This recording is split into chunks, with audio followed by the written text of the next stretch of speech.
Today's episode of Wine Time Fridays is brought to you in part by our friends at Liberty Lake Wine Cellars.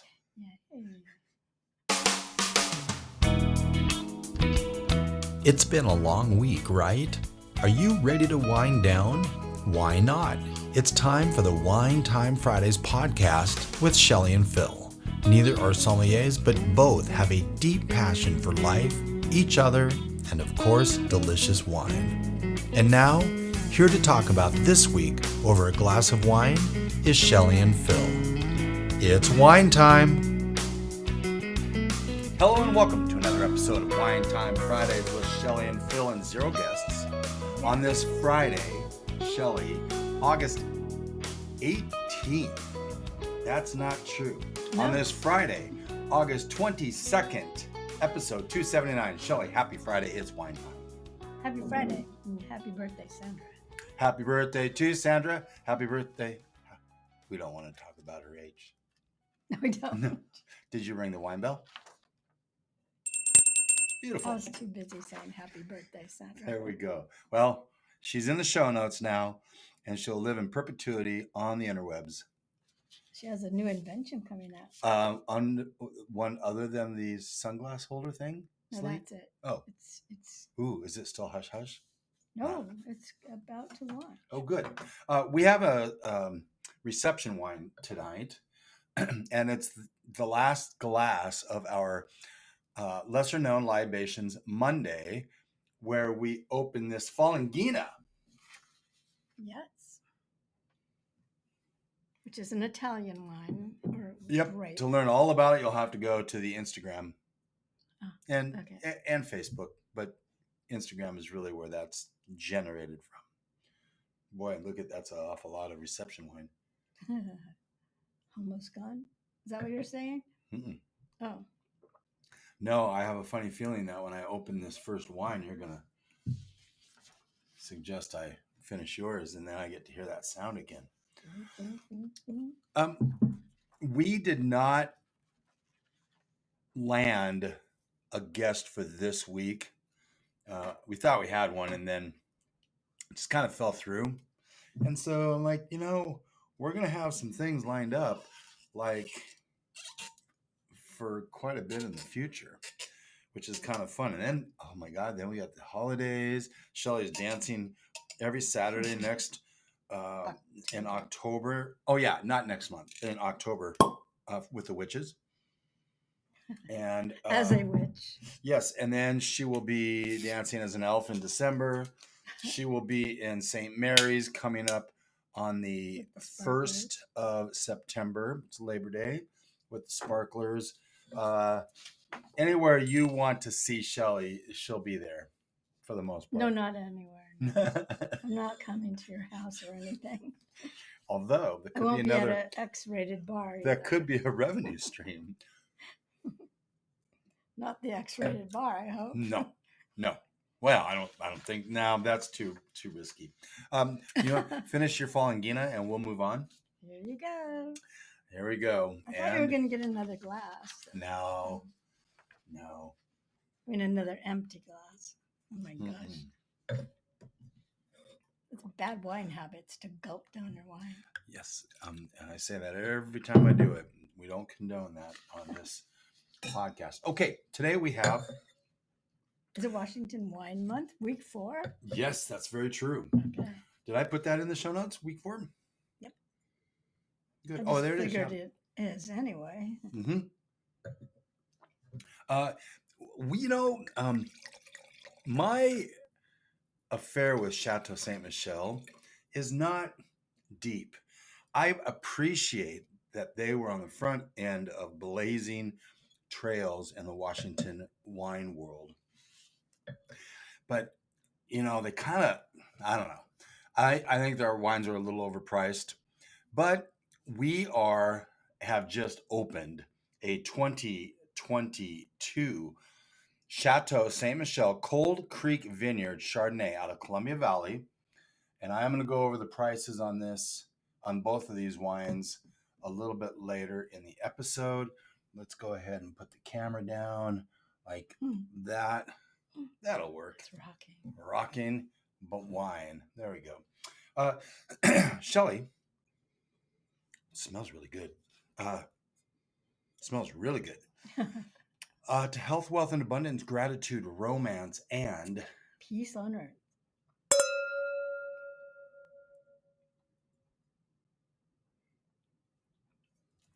It's so quiet when we do that. Here's a little peek behind the curtain. On the audio, if you listen to this, you won't hear that big long pause. I take a lot of that on the video. It's all there. He doesn't edit it out as much. No, so if because you can see everything, you should watch the video. Yeah, we had an Easter egg last week. We did. Yeah, that was fun. Speaking of eggs. Yeah, great segue. How are the chickens doing? The chickens are doing well, but we don't know where the eggs are. Only one of them is laying her eggs in the place where she's supposed to. That's one of the new ones. The other two, I guess, are a bit pissed off. So I don't know what the heck's going on. But Ella has been an egg machine. Remember today I said there's no eggs? I went back. There are eggs. There's an egg. One egg about like this. It's super small. Well, it's growing, just like the chickens, like the littles is what I've been calling them. And I think I know Jasmine, Belle, Ariel, and Ella. Mm-hmm. And I think I know which ones they are. Yeah, it helps having that band on Belle's leg. Yeah. Right now, all the eggs that we have in the rack are still small eggs. Very small. Although you did find how many? Like 12? 7. Yeah, we hard boiled. Lucy, come here. Please. Thank you. We hard boiled and I've been having them for breakfast. Yeah. Except for the 2 that were floating. So got thrown away. There was one that was floating, and then I was going to have them, and you said, I think we should hard boil those just to be safe. So no, we threw away 2. Well, there were 7 that I found.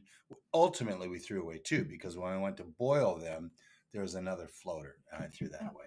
Okay. So if you want to know if your eggs are okay, if they float when you put them in water, no, throw them out. It's interesting. In Asia, they don't refrigerate their eggs. In fact, neither does Judy. No, I know a lot of people do. Yeah, I just feel better doing it. Me too. There's a lot of things we refrigerate that you really don't need to, like butter. People say butter gets moldy, but it really only gets moldy if you get like toast crumbs on it. If you like put the butter on your toast and get some more butter, then you've got toast crumbs in your butter. Then it goes moldy. But otherwise, it's okay. But the butter that we use every day is out of the fridge, and then we just keep loading it. Yeah, correct. Right. And this has been. But a lot of people won't leave their butter on the counter. True. Mm-hmm. This has been Food Health 101 with Shelley and Phil on Wine Time Fridays. Yes. All right. Well, what do you think of this Chard? I like it. I like it a lot. You do? I really do. I can't get a nose on it. Not sure. I can smell the oak mostly. Well, certainly in the taste. It's not exactly fruity. It's like a toasty toast. It's like toast, but a light toast. I mean, it's not like butter. Mm-hmm. Interesting. It's nice. What is the price point on this? I will tell you that when we get to the second wine. Oh, okay. Okay. So this, are we going to talk about this wine a little bit? Sure. Yeah. It's aged Surly for 9 months in 100% French oak. So Surly is when you leave all the sediment and the yeast cells in it, so it can get a little more fermentation on the leftover sugars in there. But does it also give it a little bit more body, right? Well, it could, yeah. So they also regular hand stirred this to soften it a bit, soften the flavors a bit. And then it was cold fermented, you said? Yeah, so let's talk about cold fermentation, which is our Naked Wines wine words of the week. Wine words. And Shelley's like, we need to be talking about naked wines more. And she's right. But we do talk a lot about it. Well, because it's a great wine club. If It's you a want to fan. get to know good wines, it's the club you should probably belong to. $100 off your first 6-pack. It's like Yes. under $40. Free shipping. And these are winemakers that work for other people, but these are their own wines. Yep. We're working on getting a couple of those winemakers on. Dave Harvey is one. Been in talks with Dave, and he's been making wine in Washington State for 40 years. Wow. But the whole model with naked wines, and you can listen to the sponsorship spots, but we're about to re-record them because we just found out they were named the top wine club in the United States for the 7th straight year. Wow. And they should be. I know. I mean, literally every wine we like a lot. We had a Chard, and Not every wine we like comes from them, but every wine that we've had from them, we like. What you said. Yeah. We had one just the other night. It was a $44 Chardonnay, but the angel price was $19. That's amazing. And so we went over that a couple weeks ago a little bit. And you had asked, by the way, can you get a case of wine for $150? Because I said I don't really let it get up much more than $150. Probably not, but you might get the case for $180, and so then it's only, in my mind, I'm only spending $30 for that case of wine. Does that make sense? I mean, I'm really spending the $180, but and you get the angel price, which is the way to do it. Anyway, because you're an angel investor. We are, Shelley. You can become an angel investor too. Yeah, everybody can. Friends. NakedWines.com/WineTimeFridays. Anyway, cold fermentation refers to a fermentation process that takes place at cooler temps, usually between 50 and 59 degree Fahrenheit. I have a Celsius, but we're in the United States. We don't really use that. This technique is often used for white wines like Chardonnay, as we are having now, as it helps to preserve the wine's delicate aromas and flavors. Now, I kind of asked about that to ChatGPT. What does that mean? Help preserve delicate flavors and aromas? Well, that's what they say. It slows yeast activity. Slows the yeast activity. Yep. Okay. So cooler temps slow down yeast activity, allowing for a more gradual fermentation process, and that reduces the risk of overwhelming the wine with harsh flavors or aromas. It also reduces the esterification. Okay. Wow, that makes sense to you? Back to my chemistry years. I did not do well in chemistry. This is so funny. I might have to use that for a wine word of the week. I don't know. Cold temperatures minimize the formation of esters. Mariners are getting their butts kicked, which can contribute to fruity or floral aromas that might overpower the wine's delicate flavors. 3, preservation of volatile compounds. Cooler temps help retain volatile compounds, such as terpenes and aldehydes. Aldehydes. Yeah. Which form aldehydes. Yeah, which contribute to the wine's aroma and flavor profile. Raise your hand if you're confused right now. I'm always confused when it comes to chemistry. And the last one, less oxidation. Cold fermentation can reduce oxidation, which helps preserve the wine's freshness and delicate flavors. So there you go. Thank you to the Naked Wines Wine Word of the Week. And to ChatGPT. Yeah, I mean, I look at this and I review it and it all looks decent. So there you go. So here's the thing you can do if you have any presence online. Ask ChatGPT what he knows or she or it knows about you. It's a bit scary. Did you do that? I did. Really? Mm-hmm. Maybe I'm going to do that too. I'm like, oh yeah. So I'm coming clean here. Actually, I'm going to come clean after the break. Okay.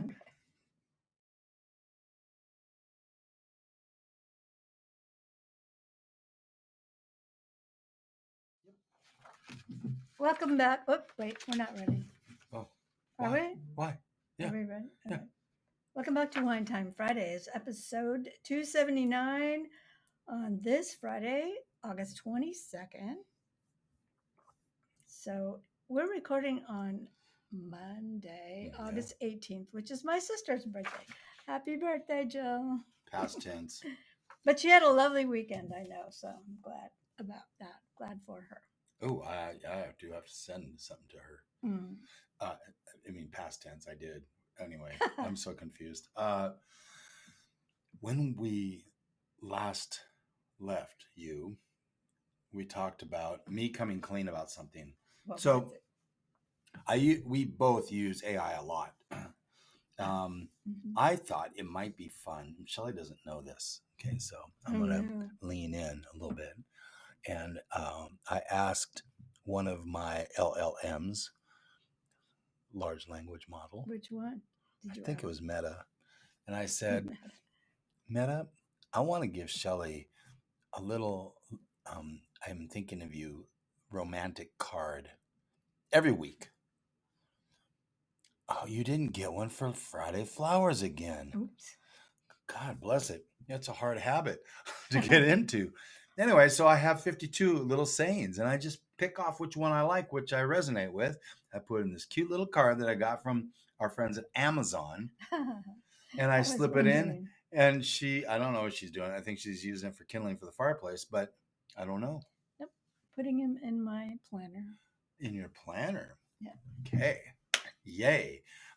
We just tasted the Chardonnay from Chateau Ste Michelle. Chateau Ste Michelle. Thank you very much.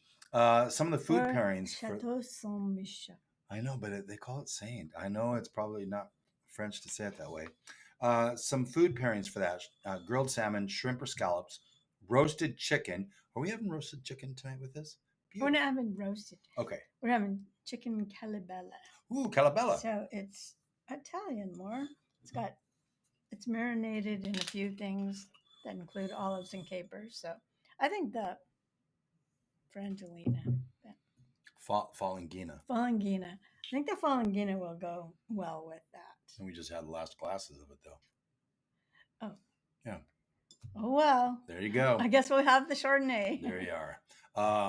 Also, it will go with turkey with herbs like thyme. I can't read. Thyme or rosemary. And then a creamy brie Rhyme or goat cheese. rosemary. God bless America. Okay. Finish your Chardonnay. Oh, no. Here. Okay. I need a dump bucket. Dump film. I'm really not putting much in the glasses. All right. This is a 2023, the originals Syrah. So notice we're having an older Chardonnay than we are a Syrah. 2022 Chardonnay, 2023 Syrah. And that was another gulpy rinse pour. Look how much you poured again. That's like 2 ounces tops. It's not. If you got that in a restaurant, you'd be really irritated. As a taste, this is the 2023, the originals Syrah, and this is the Washington wine. Washington wine. I kind of went a little bit on the edge on this. So I was in Pilgrim's, picking out that Chardonnay, and I saw the originals Chardonnay. So I went to Sara, Chateau Ste Michelle, or the originals. She's like, Chateau Ste Michelle. I'm like, okay, that's kind of where I want to lean anyway. So let's go ahead and hashtag cheersing. Cheersing. And so I thought, what the heck? What the heck? I'm going to walk across the street to Trader Joe's. I know this to be true. Shelley does quite a bit of research on these episodes. She's starting to ask all these questions because in the show notes, I didn't put prices on these. And she's like, it says this is $6. I'm like, oh, I don't know. I don't think it could be $6. Apparently, it's not very $5.99 at Trader Joe's. And it is not bad. But You said a Robert Shaw wine that he sold. It's a no, Robert Robert Smith. Smith. Okay, not Yeah. Robert Shaw. No. That's too bad. Charles Smith. Charles Smith. Yeah. Charles Smith. Oops, take that out. We don't want to be saying. Okay. Charles Smith. And he's kind of Quirky. very quirky, very quirky, very quirky. Mm-hmm. But he's really made a name for himself. He's sold this label to Precept. Mm-hmm. And so this is a Precept wine. The Chateau Ste Michelle Chardonnay, $23.90 at Pilgrim's. This is $5.99 at Trader Joe's. So apparently, well, not apparently, I was looking at Reddit and there was a whole conversation about this Syrah. Really? Mm-hmm. Interesting. How good it was for the price. I mean, like somebody said that and other people like, I just went out and bought it. You're right. Well, that's really cool. That's this really is cool, pretty actually. We've only had a sip, so should we dig a little deeper in it? Sure. I mean, it's nice and fruity.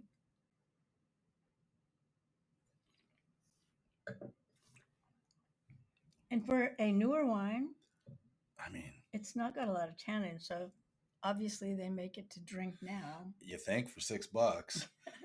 It's a little bit Beaujolais Kool-Aid kind of. Yeah, maybe. Yeah, it just doesn't have a lot of depth, but it's not bad. It's not. I think you could fool your friends with this wine. I think maybe. So, is it structured? Not a lot, but sometimes in these, we talk about getting wines from grocery outlet, and the reds.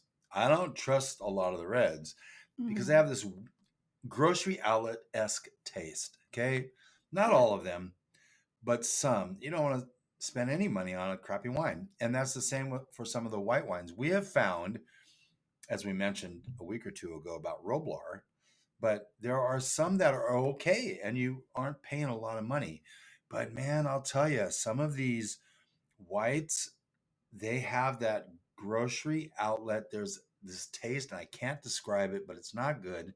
This doesn't have that. No, it doesn't. Okay, so I'm really actually kind of surprised. Yes, very much so. Because when you started talking to me about price, I was like, dang, she found me out. And somebody said they really liked the label and they were going to make it into a candle, a luminary type thing. We're actually going to make. You have to turn it a bit so you can see Sara. There we go. And this is very typical of a Charles Smith styled label. Cream and black. I mean, very simple. There's the name, like K Syrah is a K. And then the back has all these different labels. I mean, all these different bottle styles. Oh, really? Mm-hmm. Oh, yeah. How about that? There they are. If you're watching on YouTube. And I'm guessing it's a little up there in. I see it's 14 something. I don't see it. Did I write it down? Oh, here it is. 13.5. 13.5. That's not bad. Well, and I think this Chardonnay might surprise us. It's 14.5. Yeah. 14.5 on a freaking Chardonnay. What the heck, Shelley? Oh. Jeez Louise. Anyway, food pairings with this. You got a little something you want to share with us? Oh, well, Syrah goes good with red meat, obviously, and usually goes well with a game like venison, things like that. I think it would be good with a barbecued chicken, barbecued ribs, cheeses, stronger cheeses, lamb. Taco Tuesday? Yeah. I think so. Pizza, I would say. Yeah, for sure. I think this. I would say not. Well, depends what you're putting in your tacos. Yeah, you know what I put in my tacos. So then probably, yes. This would be great. I think this is the surprise of the month, maybe. Although those Erica or wines are really, really good. I need more of those. Yeah. You need more of those in your life? Yes. We'll reach out to Erica and see if she can make that happen. So we can purchase more. Yeah. Oh, yeah. Some wines. On the website. we enjoyed this week the J. Bookwalter conflict, the Pian del Vigne Rosso di Montolciano. That was one It's not a Montolciano. Oh, that was rosé, I think. Montolciano. Yeah, I think that was rosé. This Anyway, is the better Tablas Creek Vineyard. Yes. Coutelaine de Tablas Rosé. Fan-freaking-tastic. That was so good. What else? Rivera Merlot. Also Fantastic. good. Jorge Aleman. Jorge Aleman. Unoaked Chardonnay. Is that a naked wine? Yep. Okay, good. So is Camille Benetat Chardonnay. Yep. Cooper Mountain Pinot Noir. Nope. No. I said, nope, it's not a naked wines. Oh. Like, no, we didn't have that? No, we had it. I'm pretty sure we did. And? Kyle Burke Chardonnay. Yep. Did we have the Cooper Mountain at with CDA Gourmet? No, that was Cooper Wines. Oh, okay. Yeah, This we is were a at Cooper CDA Gourmet Mountain. with our friends Matt and Brenda last Thursday. So a week ago from yesterday, whatever. And to kind of talk about this event that they were doing with our friend April Huard. Mm-hmm. That was yesterday. And we were just kind of talking about some of the things that we would do. And they pulled out some Cooper. They like Cooper. They love Cooper. And they are on the Cooper Wine Club, which is closed. You can't get it. No. So I haven't even reached out to Cooper to see about being guests. Yep, Red Mountain. Mm-hmm. There's kind of no real reason to have them on as guests if you can't get into their wine club. You could purchase wines from them, but I don't know. No, if you can purchase wine, it's okay. Okay, I'll reach out. Okay. And things coming up, we have lots. Okay, this is the 22nd. So on Thursday, next Thursday, it's Cabernet Sauvignon Day and Red Wine Day. Now, Cabernet Sauvignon Day was created by who? Madeline Puckette. Oh, yeah. With Wine Folly. I think she had something to do also with the Red Wine Day, but I'm not positive. Anyway, September 5 is the first Friday of September, National Chianti Day. We are actually going to have Damon Huard on that day with Passing Time to kick off football season. That'll be fun. Passing time. I said passing time. Passing time. Passing time. Time. Passing time. Don't put the emphasis on the wrong syllable. That's going on the front end. September 10th, International Port Wine Day. September 19th, the third Friday of September, is International Grenache Day. One of my new favorite grapes. As we said, Damon Huard with Passing Time. Like, it's passing time. I said passing time. Okay. Now I've lost my spot. Oh, yes. And Jeanine Lum with third bottle. And we have Chris Upchurch with Upchurch Vineyards. All of that is super fun. Now, speaking of Upchurch Vineyards and Chris Upchurch, he was one of the founding partners of DeLille, which we're having next week with Kevin Olsonberg. So excited. We love DeLille. The D2 has really blazed the trails for DeLille. And their Deuxième label. Deuxième? Second label. Yeah, you just like put a little touch in there on next week's Wine Word of the Week. I did, yeah. Deuxième. Big thanks to today's sponsor, Liberty Lake Wine Cellars. We're going to be there. Today's the 22nd. We're going to be there on the 4th because we're not having Rotary on the 4th. With a little bit of knowledge. And by the way, we just fed you a $6 bottle of wine that's pretty dang good. So with a little bit of knowledge, wine becomes a lot less overwhelming. Thank you for listening. Shelley, thank you for being my wine partner. And until next week with Kevin Olsonberg, tasting through 4 DeLille wines.